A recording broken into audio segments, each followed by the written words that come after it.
Good afternoon students. आज का हमारा टॉपिक है भारतीय अर्थव्यवस्था, जिसमें हम पढ़ने वाले हैं पंचवर्षीय योजनाओं के बारे में।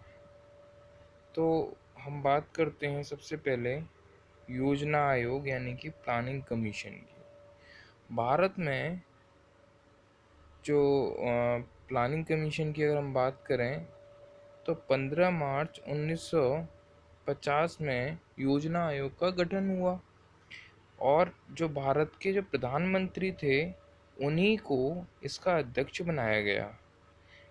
और अगर हम बात करें प्लानिंग कमीशन की, तो योजना आयोग ने भारत के विकास के लिए कई पंचवर्षीय योजना बनाई और पहली पंचवर्षीय योजना जो हमारी प्रारंभ हुई थी वो 1 अप्रैल 1951 यानी कि 1 अप्रैल 1951 से प्रारंभ हुई थी।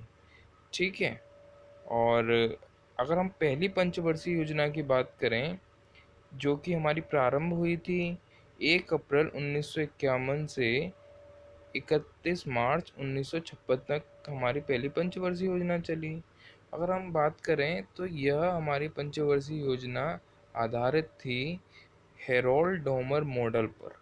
ध्यान रखना, डायरेक्टली एमसीक्यूज में ये वाला क्वेश्चन पूछा जाता है कि पहली पंचवर्षीय योजना किस मॉडल पर आधारित थी, तो हम कहेंगे हेरोल्ड डोमर मॉडल पर आधारित थी। अगर इसके यह पूछा जाए कि इसमें प्राथमिकता किस पे दी गई थी, तो इसमें सबसे ज़्यादा जो जोर दिया गया था विच वॉज एग्रीकल्चर डेवलपमेंट पे दिया गया ना, कृषि में विकास करना इसकी प्राथमिकता रखी गई थी।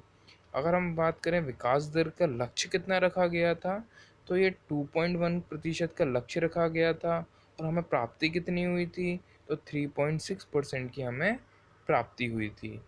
अगर इसमें हमें पूछा जाए कि कौन कौन से काम हुए थे इस पहली पंचवर्षीय योजना में, तो हमारे जो मेन काम हुए थे बांकड़ा नागल बांध, हीराकुंड बांध, दामोदर घाटी बहुउद्देशीय परियोजनाएं हमारी चालू की गई थी।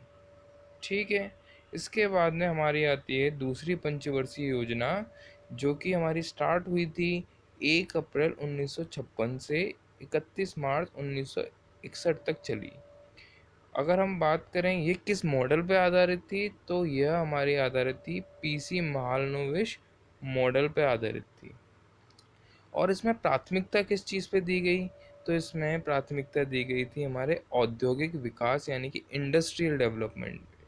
अगर हम बात करें इसकी विकास दर कितनी रखी गई थी, तो ये थी लक्ष्य रखा गया था 4.5% का और हमें प्राप्ति हुई 4.2% की प्राप्ति हुई थी। इसमें अगर हम बात करें काम क्या क्या कराए गए, तो इसमें राउल किला, भिलाई, दुर्गापुर इस्पात संयंत्र इन सभी की स्थापना हुई थी। ठीक है।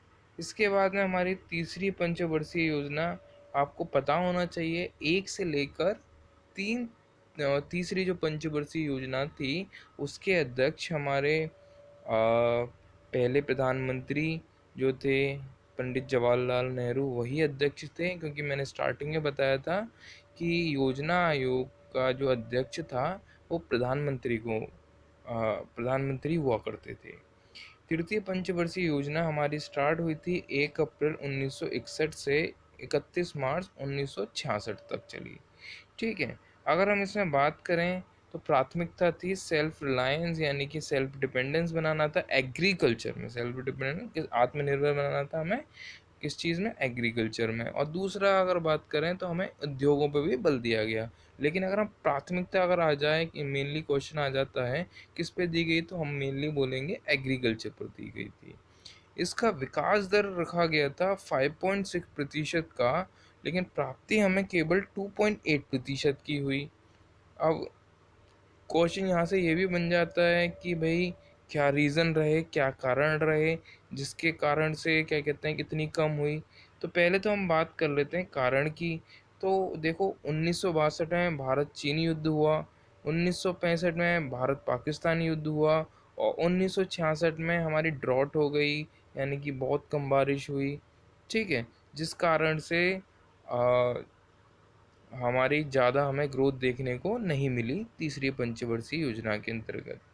इसके बाद में हमारी चौथी, और अगर इसमें वर्ग की बात करें तो इसी परियोजना में हरित क्रांति भी शुरू की गई थी।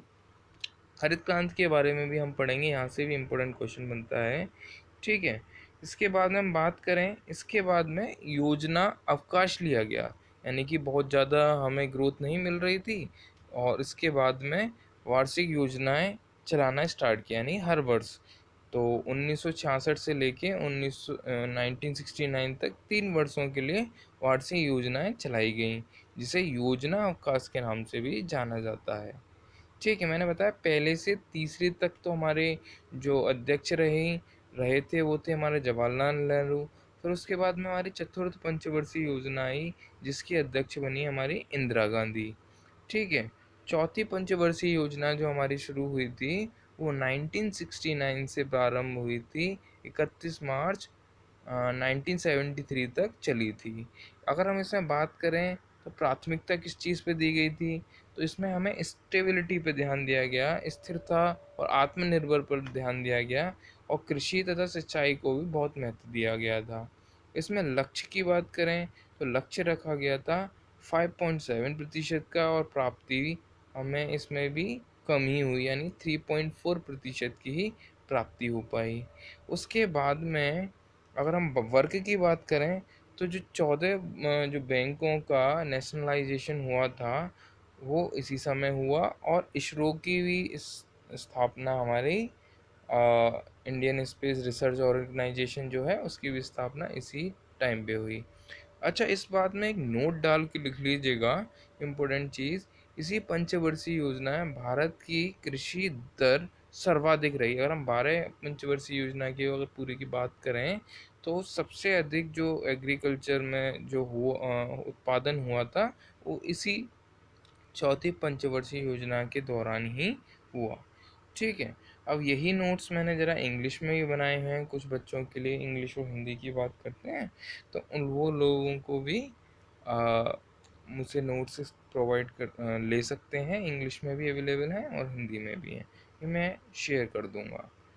ठीक है, सेम वही है, आप देख सकते हैं। ठीक है, ओके स्टूडेंट।